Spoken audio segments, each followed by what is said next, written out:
solusyon.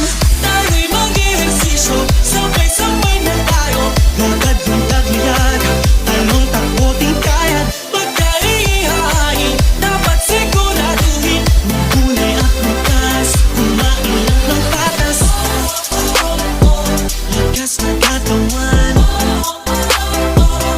dalas ng isipan. Lakas ng katawan, dalas ng isipan.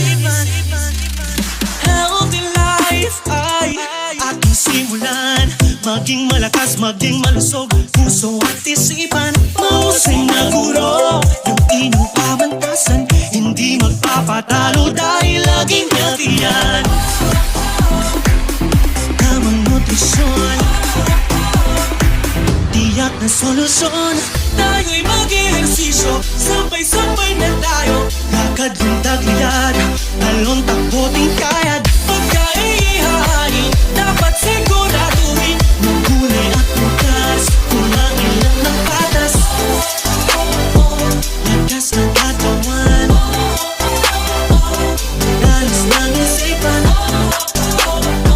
Lakas ng katawan, dalas ng isipan. Lakas ng katawan, dalas ng